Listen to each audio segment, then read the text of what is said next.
Nah, saudara, seperti yang pernah saya sampaikan di dalam perkuliahan yang terdahulu, bahwa setiap kata yang ada di dalam Alkitab selalu memberi arti.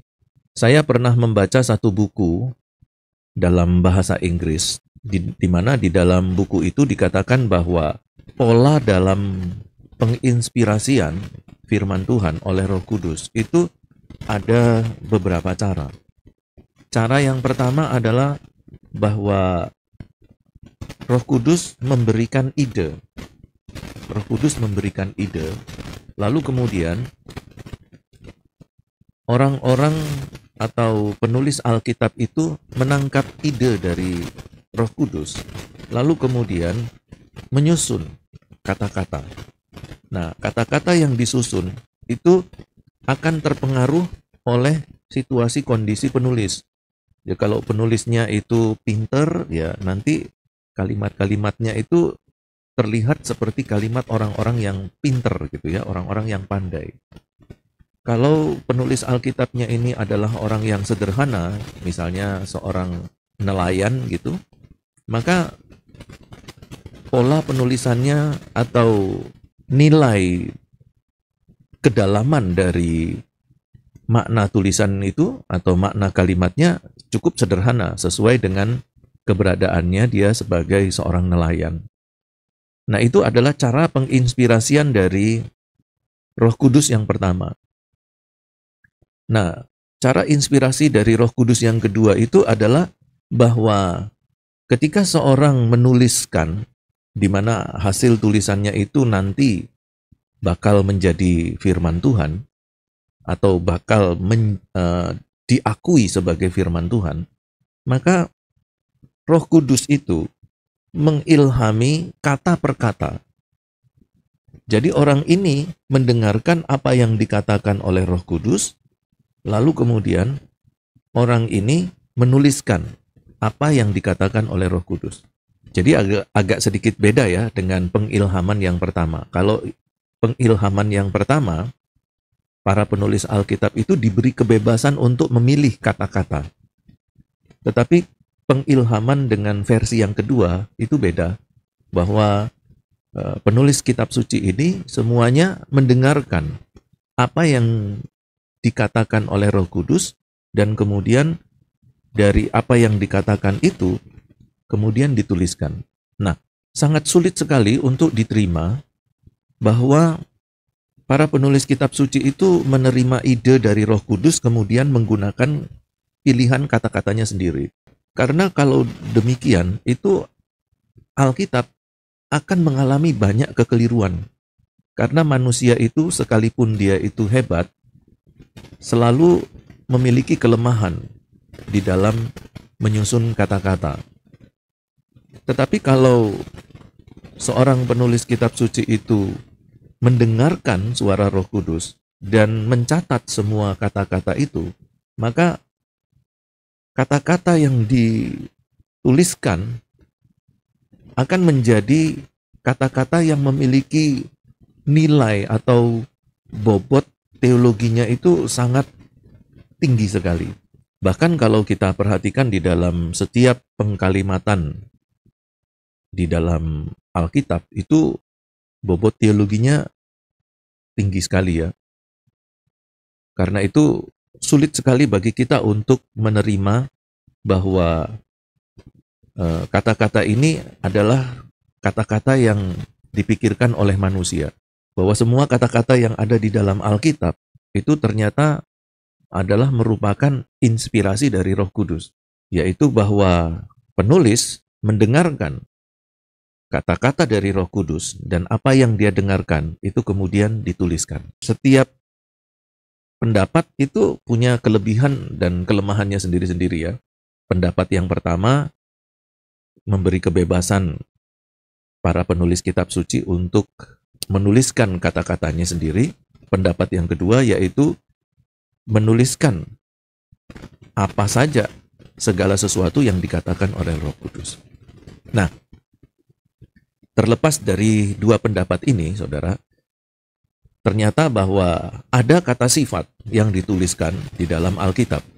Dan kata sifat inilah yang sedang kita pelajari, bahwa kehadiran kata sifat, walaupun dia merupakan sebuah kata yang kepentingannya di dalam sebuah kalimat itu adalah kata sekunder, bukan kata-kata yang primer, tetapi ketika ia berada di dalam Alkitab, maka kata sifat itu adalah kata-kata yang diinspirasikan oleh Roh Kudus dan kemudian ditangkap oleh penulis Alkitab dan dituliskan di dalam Alkitab. Jadi setiap kehadiran kata-kata sifat di dalam setiap ayat-ayat Alkitab itu merupakan satu rencana Tuhan supaya kita bisa membacanya, lalu kita bisa menganalisa dan memahaminya. Nah, untuk contoh yang sederhana seperti yang barusan saja saya sampaikan, yaitu ketika Tuhan Yesus mengajarkan para murid-murid tentang bagaimana hati kita harus terpaut kepada Tuhan sehingga setiap tindakan kita itu selalu mencerminkan kedekatan kita dengan Tuhan, yaitu tentang seorang janda. Nah, kalau kita berbicara tentang janda tanpa kata sifat, maka keberadaan janda tersebut terlihat menjadi umum gitu ya. Oh, seorang janda. Tapi kita nggak tahu keadaan ekonominya, kita nggak tahu apakah dia ini badannya kurus atau gemuk, kita juga tidak tahu apakah dia ini seorang yang berpendidikan, kita nggak tahu. Kita hanya tahu bahwa dia adalah seorang ibu rumah tangga yang telah kehilangan suaminya gitu. Tetapi kalau kata janda ini kemudian kita tambahkan dengan kata sifat, maka keberadaan janda ini akan menjadi lebih spesifik. Janda yang kaya, ya, atau janda yang memiliki 5 anak. Artinya keberadaan janda itu lebih spesifik. Keberadaan seorang atau seseorang atau keberadaan pribadi yang lebih spesifik itu tentu akan mempengaruhi apa yang dilakukannya. Dan ketika janda ini diberikan kata sifat miskin, maka kita akan mendapatkan gambaran yang lebih jelas bahwa keberadaan janda itu adalah seseorang yang di dalam keadaan ekonominya mengalami kekurangan. Jadi dia adalah seorang yang ekonominya sangat lemah, miskin. Dan Tuhan Yesus di sini mengatakan janda ini dengan kata sifat yang miskin. Nah, ternyata setelah diselidiki, kata sifat yang digunakan untuk menggambarkan keadaan janda ini adalah kata sifat non-degree. Artinya bahwa ketika seseorang mendapatkan sematan atau tambahan kata sifat dengan kata sifat non-degree, itu artinya bahwa keadaan orang itu akan permanen, tidak mengalami peningkatan ataupun penurunan. Jadi keadaannya akan konstan. Itu yang namanya kata sifat non-degree. Jadi misalnya kita disebutkan sebagai orang yang kurus, kata sifatnya kurus. Itu artinya bahwa keadaan fisik kita itu tidak akan pernah mengalami peningkatan atau tidak akan pernah bisa gemuk. Kalau kita disebutkan misalnya si Budi yang kurus itu. Nah, kalau kata sifatnya itu adalah non-degree, maka artinya penulis itu ingin mengatakan bahwa Budi ini keadaannya kurus dan tidak bisa gemuk lagi gitu. Itu namanya kata sifat non-degree. Nah, pada waktu Tuhan Yesus mengatakan janda yang miskin, itu menggunakan kata sifat non-degree. Artinya bahwa keadaan janda ini itu tidak akan pernah bisa kaya. Atau tidak akan pernah mengalami peningkatan derajat ekonominya. Nah, gambaran seperti itu akhirnya membuat kita melihat satu sosok janda yang sangat berkekurangan. Tidak pernah bisa kaya. Tidak pernah bisa punya uang lebih. Artinya kalaupun janda ini punya uang, itu artinya ya uang yang sekedar untuk dia bisa hidup. Nah, tetapi di dalam kondisi yang sangat miskin seperti itu, janda ini melakukan sesuatu yang spektakuler. Disinilah kemudian Tuhan Yesus mengangkatnya sebagai satu pengajaran kepada para muridnya, bahwa kalau hati kita itu sudah terpaut kepada Tuhan, maka kedekatan kita dengan Tuhan itu akan terekspresi dari seluruh kegiatan kita. Nah, janda ini begitu mengasihi Tuhan. Jadi, di dalam kemiskinannya, janda ini memberikan 2 peser. 2 peser itu ternyata adalah uang terakhir yang dimiliki oleh janda ini. Nah, kita tidak tahu apakah ini adalah uang terakhir di hari itu, ataukah uang terakhir di bulan itu. Tetapi intinya pada hari ini, pada hari yang dimaksudkan oleh Tuhan Yesus, janda ini hanya punya uang 2 peser dan dia tidak punya tabungan lagi. Nah, keadaan miskin yang seperti itu digambarkan dengan kata sifat non-degree. Nah, dari sini kemudian kita jadi mengerti bahwa akhirnya ketika kita membaca ayat ini, kita jadi mengerti betapa luar biasa pengorbanan, pelayanan, dan ibadah yang dilakukan oleh janda miskin ini. Kalau kita perhatikan 2 peser, itu kalau kita konversikan ke dalam nilai mata uang modern, yaitu dengan rupiah, maka 1 peser itu nilainya hanya 1.740 rupiah. Itu 1 peser. Jadi kalau kita anggap saja 1 peser itu kurang lebih 2.000 gitu ya. Berarti kalau 2 peser itu hanya 4.000. Dan 4.000 ini adalah uang seluruhnya yang dimiliki oleh janda miskin ini. Jadi kalau janda miskin ini dia memberikan persembahan sejumlah 4.000, itu berarti sudah tidak punya uang lagi dia. Dia sudah nggak tahu mau makan apa, dia nggak tahu mau melakukan apa, karena seluruh uangnya habis. Dan uang yang dia miliki itu, seluruhnya dia masukkan ke dalam persembahan. Nah, ini kalau kita bandingkan dengan diri kita, ini berbeda jauh ya. Kita kalau memberikan persembahan, bukan seluruh uang yang kita miliki. Justru sebaliknya, kalau kita memberi persembahan itu adalah uang-uang sisa. Ya. Jadi, uang yang nominalnya itu paling kecil di dompet kita. Ya, kalau di dompet kita itu ada uang lembaran kertas 1.000 rupiah, ya kita ambil yang 1.000. Atau mungkin yang 2.000, kita ambil yang 2.000. Kalau di dalam dompet kita itu hanya ada 2 lembar, uang 2.000 dan uang 10.000, maka kita akan pilih uang yang 2.000. Kita tidak akan mungkin rela memberikan uang yang 10.000 untuk persembahan. Ya Pak ya. Ya itulah kondisi manusia. Ya. Dan hal ini terjadi hampir di kebanyakan masyarakat Kristen. Berbeda dengan janda miskin ini yang di dalam kemiskinan yang seperti itu, ya digambarkan oleh kata sifat yang seperti itu, ternyata dia rela dan dengan sukacita memberikan seluruh uangnya dan habis, tak bersisa, dia tidak memiliki uang lagi. Dan semuanya itu dimasukkan ke dalam persembahan. Itu artinya uang itu diberikan untuk Tuhan semuanya. Nah, itulah cara bagaimana kita bisa melihat sebuah kata sifat di dalam kalimat dan kemudian kita menganalisa dan menafsirkannya.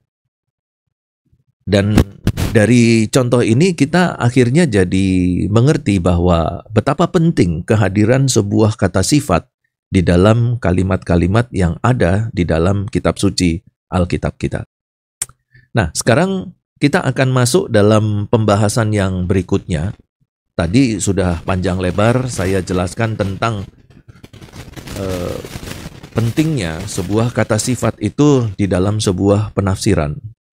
Dan sekarang kita akan melihat dalam pembahasan tata bahasa berkaitan dengan cara penulisan kata sifat di dalam tata bahasa Yunani. Ya, kemarin kita sudah belajar bagaimana caranya mengenal kata sifat, bahwa kata sifat ini dia akan sesuai dengan kata bendanya, ya, harus sepadan dengan kata benda. Kata sifat ini dia akan mengikuti keberadaan dari kata bendanya, karena kata sifat ini memberi penjelasan kepada kata benda. Jadi kalau kata bendanya ini dalam jumlah jamak, maka kata sifatnya juga harus dalam jumlah jamak. Kalau kata bendanya ini feminin atau bergender feminin, kata sifatnya akan bergender feminin. Kalau kata bendanya maskulin, ya kata sifat akan menjadi maskulin. Begitu juga dengan kasus. Kalau kata bendanya ini berkasus nominatif misalnya, maka kata sifatnya juga akan berkasus nominatif.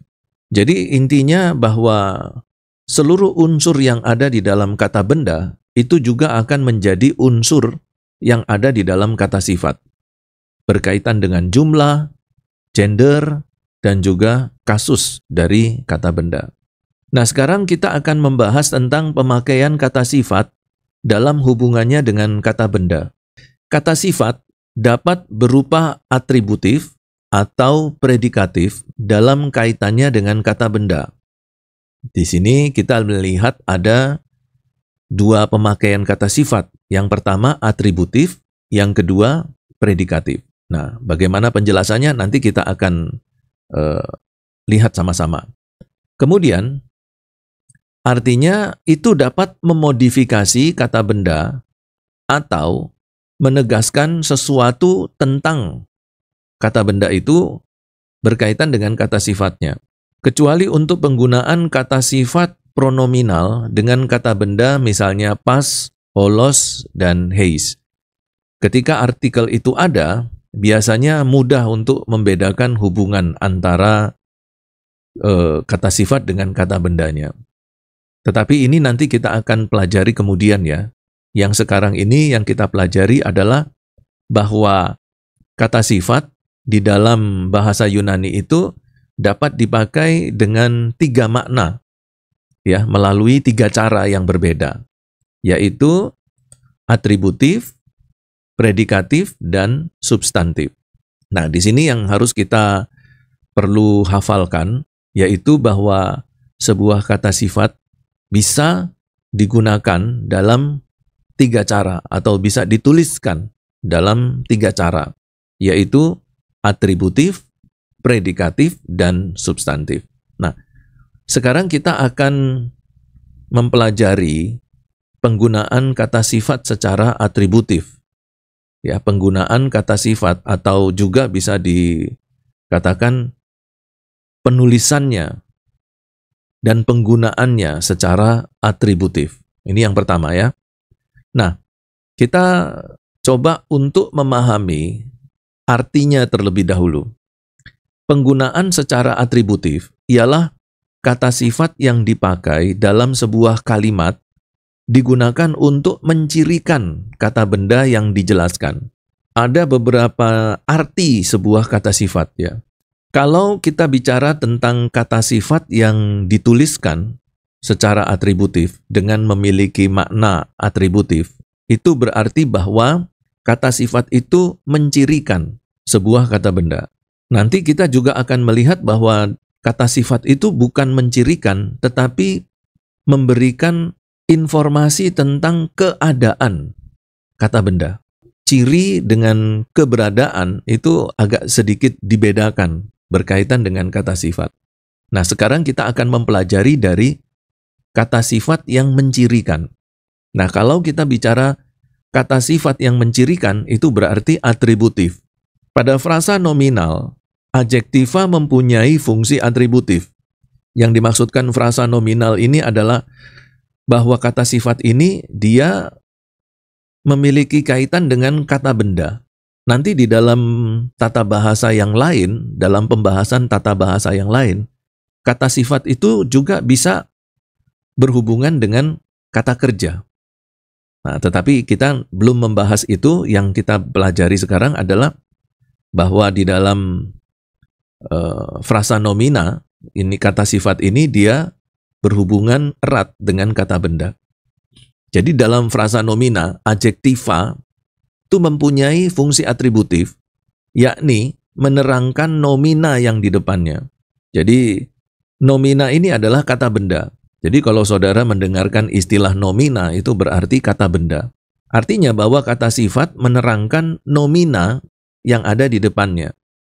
Dalam fungsi seperti itu, adjektiva dapat pula dipisahkan dari nomina dengan memakai kata yang. Itu seperti tadi yang saya sampaikan bahwa sebuah kata sifat dalam kehadirannya dan dalam hubungannya dengan kata benda atau kata yang lain, kata sifat ini dapat dihadirkan dengan menggunakan tambahan kata yang atau adalah.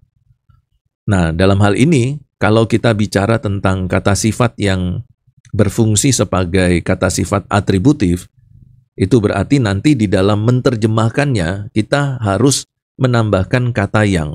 Nah, contoh misalnya kata sifat ini adalah kata sifat atributif ya, yaitu lampu yang merah. Berarti merah ini adalah kata sifat dalam fungsinya sebagai kata sifat atributif. Dan itu berarti bahwa kata sifat itu memberi keterangan bahwa ciri dari lampu ini adalah berwarna merah. Kemudian contoh yang kedua, gadis yang kecil mungil. Nah, kata sifat ini sebagai atributif, dia mencirikan keadaan dari gadis ini, bahwa keadaan fisiknya itu kecil mungil. Suara yang lemah lembut. Nah, jadi dalam ketiga contoh ini kita bisa melihat bahwa kehadiran kata sifat dengan kata benda di dekat dari kata benda itu mencirikan kata benda yang ada di depannya. Nah, contoh di dalam Alkitab, misalnya dalam Lukas pasal yang keempat ayat yang ke-22, di situ ada frasa nomina, kata-kata yang indah. Nah, jadi kata sifat indah ini dia mencirikan kata-kata, bahwa kata-kata yang disampaikan di dalam Lukas pasal 4 itu adalah kata-kata yang indah. Jadi ini adalah berkaitan dengan mencirikan. Dalam menerjemahkan firman Tuhan bahasa Yunani ke dalam bahasa Indonesia, itu harus berhati-hati, khususnya mengenai kata sifat. Sebab kata yang itu dapat mengubah arti jika gabungan nomina dengan adjektiva itu telah membentuk satu pengertian yang baru. Nah, ini kalau sudah membentuk pengertian yang baru, nah ini harus hati-hati.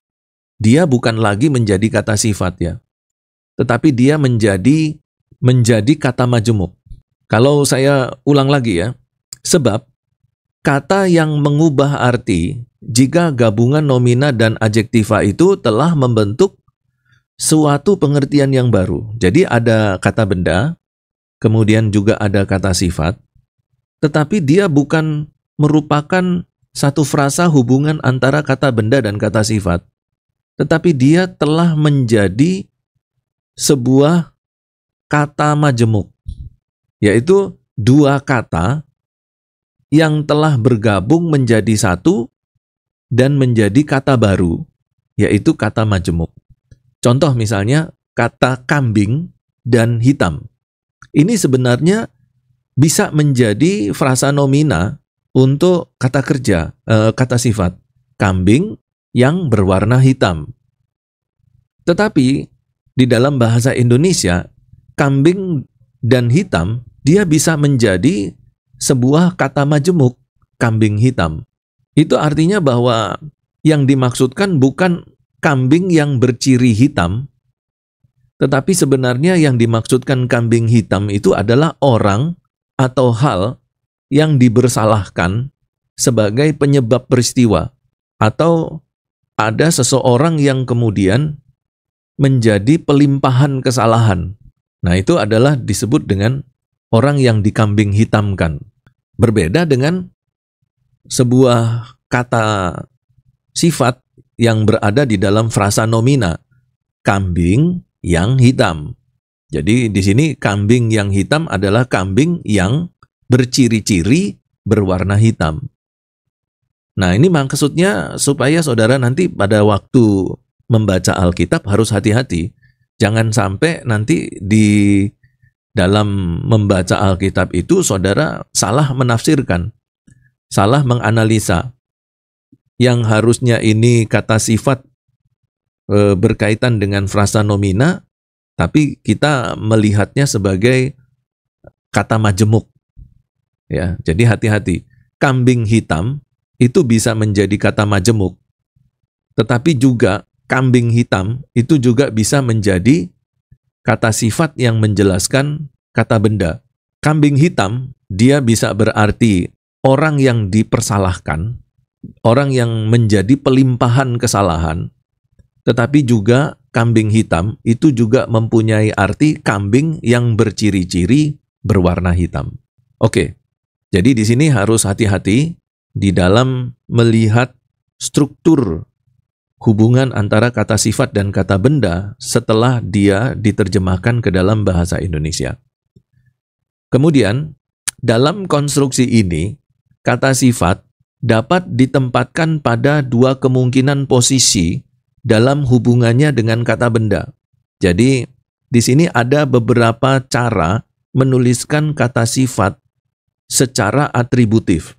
Itu artinya bahwa nanti kalau saudara menemukan konstruksi kalimat bahasa Yunani yang seperti ini, itu berarti dia menggunakan kata sifat atributif. Contoh misalnya, ho logos, ho agathos.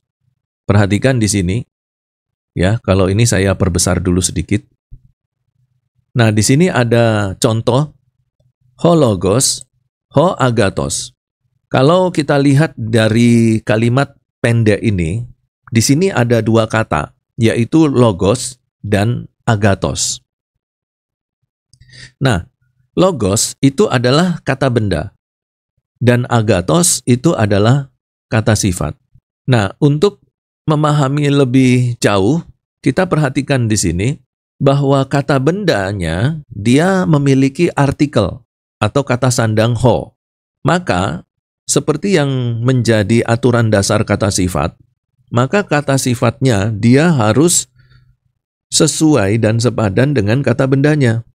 Karena di dalam kalimat ini, kata bendanya adalah kata benda yang memiliki artikel atau kata sandang ho.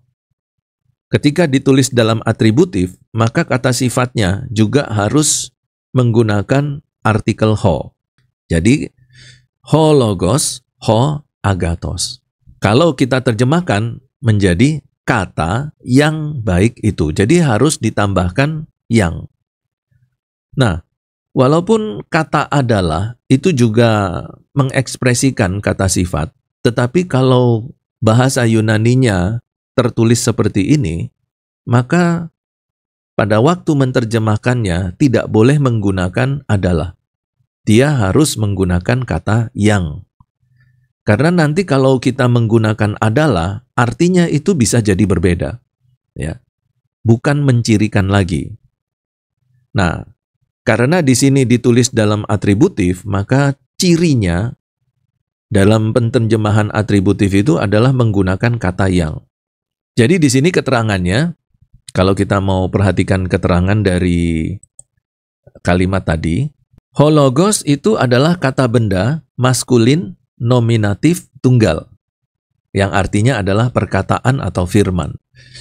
Sedangkan agathos, ho agathos, dia juga, perhatikan, dia adalah kata sifat, dia sepadan dengan kata bendanya.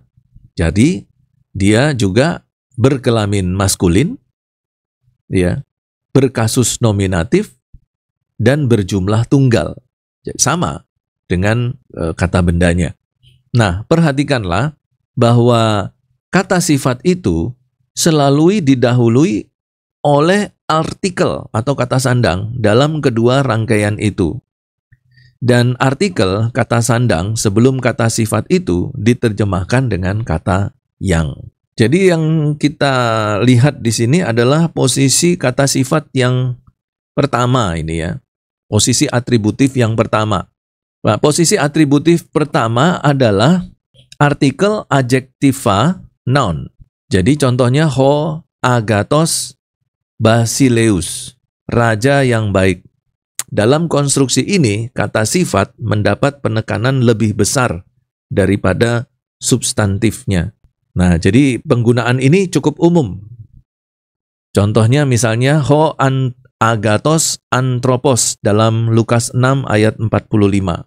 Nah, di dalam contoh yang pertama, kita menuliskannya begini tadi ya. Ho, nah pada waktu saya menjelaskan yang pertama, itu kan tadi seperti ini. Ho, anthropos,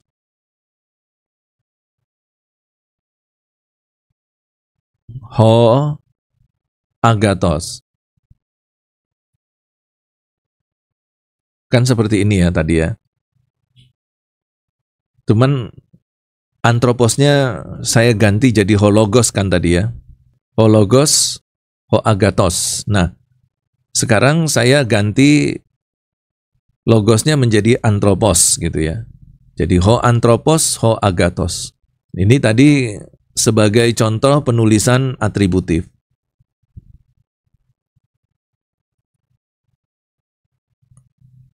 Ya, kita anggap ini penulisan contoh yang kedua ya. Contoh yang pertama, yang ini.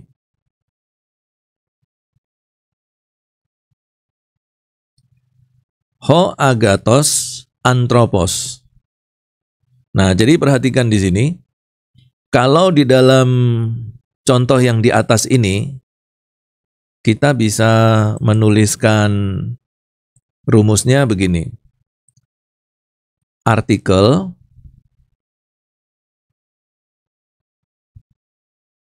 kemudian plus kata sifat, kata benda,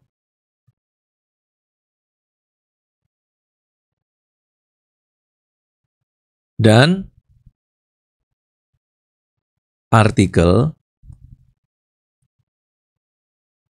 plus kata sifat. Nah, sedangkan untuk rumus contoh yang pertama, ini, jadi ini artikel plus kata sifat, kemudian ada kata benda. Nah, di sini kata bendanya tanpa artikel. Jadi perhatikan di sini, untuk contoh yang di atas, artikel, ya, kata benda, di sini juga ada artikel, kata sifat. Rumus yang kedua, rumus contoh yang kedua, artikel, kata sifat, kemudian kata benda tanpa artikel. Ya, jadi perhatikan, kedua-duanya itu kalau kita terjemahkan, terjemahannya sama. Ya, terjemahannya sama, hanya cara penulisannya saja yang berbeda. Tetapi penterjemahannya tetap menggunakan penterjemahan secara atributif. Jadi di sini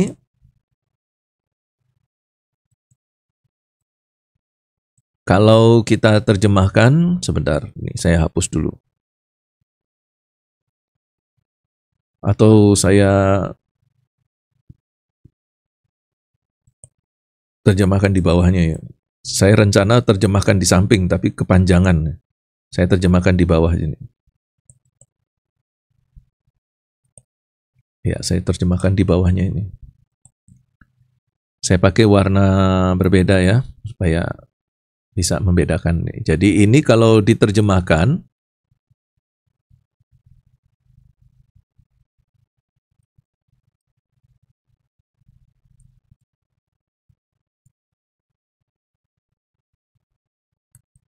itu artinya orang, dalam hal ini laki-laki, yang baik itu.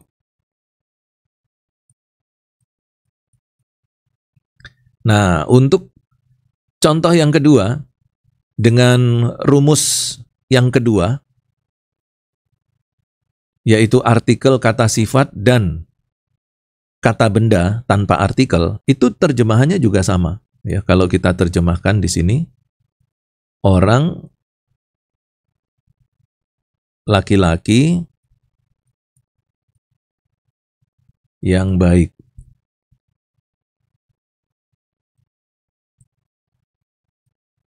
Gitu. Ya, sekalipun di dalam rumus penulisan kata sifatnya berbeda, tetapi ketika diterjemahkan itu sama, ya. Ini contoh yang pertama ditulis secara atributif, contoh yang kedua juga ditulis secara atributif, terjemahannya sama dan menggunakan yang sebagai ciri khas bahwa frasa ini adalah frasa nomina yang mempunyai kata sifat ditulis secara atributif. Nah, hanya perbedaannya, kalau kita perhatikan perbedaannya, di sini, untuk contoh yang pertama, itu antroposnya di awal. Jadi di sini, antroposnya di depan. Sedangkan untuk contoh yang kedua, agatosnya itu yang di depan. Nah, lalu apa perbedaan, Pak, antara penggunaan antropos di depan dengan agatosnya di depan? Kalau diterjemahkannya, tetap harus menggunakan terjemahan atributif, hanya di dalam pemaknaannya, di sini antropos, karena dia di depan, maka dia mendapatkan tekanan utama. Tekanan utamanya pada antropos. Sedangkan agatos, karena dia di depan, maka dia dalam kalimat yang kedua menjadi tekanan utama.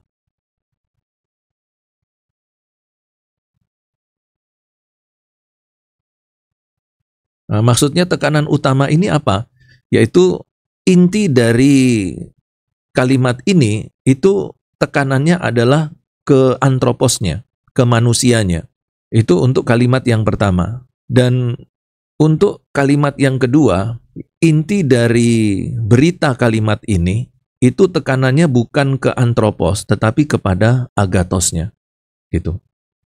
Jadi, baiknya itu yang ingin ditekankan di dalam berita itu, di dalam kalimat itu.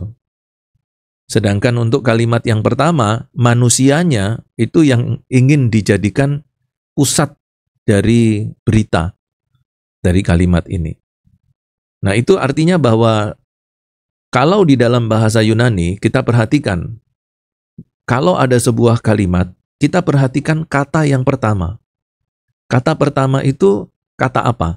Itulah inti dari beritanya.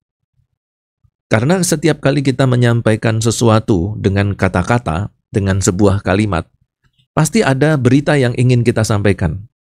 Walaupun kalimatnya itu panjang, tapi beritanya itu sebenarnya hanya satu. Saya ingin memberikan penjelasan tentang ini, gitu. Tapi pada waktu kita menyampaikan berita itu, kita menggunakan kalimat yang panjang.